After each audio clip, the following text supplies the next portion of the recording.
আমাদের মাদের প্রত্যেক দিনের রুটিন হয়ে গেছে এটা।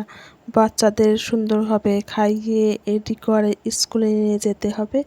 এটা যারা যারা আমার মতো মা তাদের কিন্তু প্রত্যেক দিনের রুটিন বললে চলে। হ্যালো ভিউয়ার্স, আসসালামু আলাইকুম। এই তো আমার ছেলে সুন্দরভাবে রেডি হয়ে স্কুলে যাচ্ছে। ওর যেহেতু পাটা কেটে গেছে সেজন্য ও কিন্তু জুতো একেবারেই পরতে পারছে না। আর ওদের স্কুল থেকে কিন্তু প্রতিনিয়ত বলে যাচ্ছে যে জুতা ছাড়া স্কুলে আসা যাবে না। যেহেতু ওর পাটা কেটে গেছে, ম্যাম দেখেছে, ম্যাম বলেছে যে তুমি সুস্থ হলে জুতা পরে আসবে।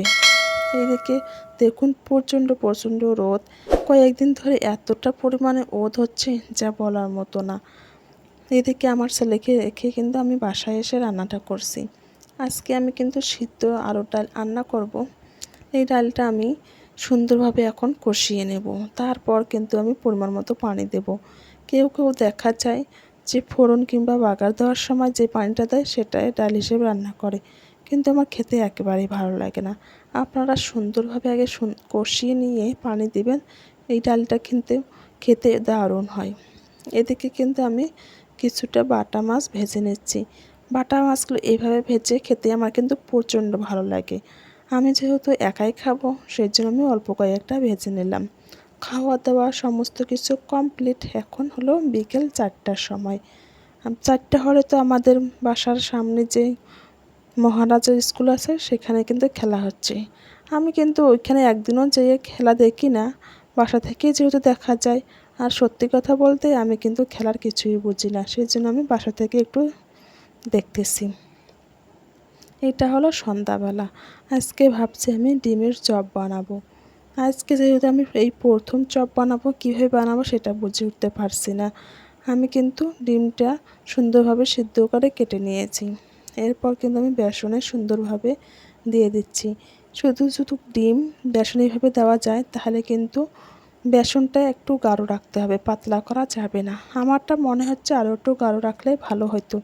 যেহেতু আমি প্রথমবার বানাচ্ছি, মাশাআল্লাহ খেতে কিন্তু দারুণ হয়েছে। পরবর্তীতে যখন বানাবো তখন কিন্তু আমি আবারও ভালো করে বানানোর চেষ্টা করব। কিন্তু ঘরে আমার সবাই আমার রান্নাটা বেশি পছন্দ করে। আমরা মা ছেলে তো সবগুলোই খেয়ে ফেললাম। এতটা পরিমাণে মজা হয়েছে যা বলার মতো না। আমি কিন্তু ইদানিং চেষ্টা করেছি যে বাসায় আমি সমস্ত নাস্তা তৈরি করব।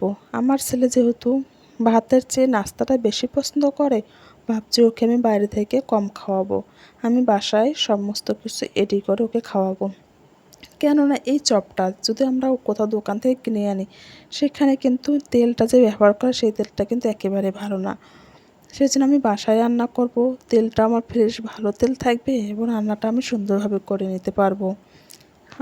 সেই জন্য আমি চেষ্টা করি যে আমার ছেলে যেটা খেতে চায় আমি বানিয়ে দিতে।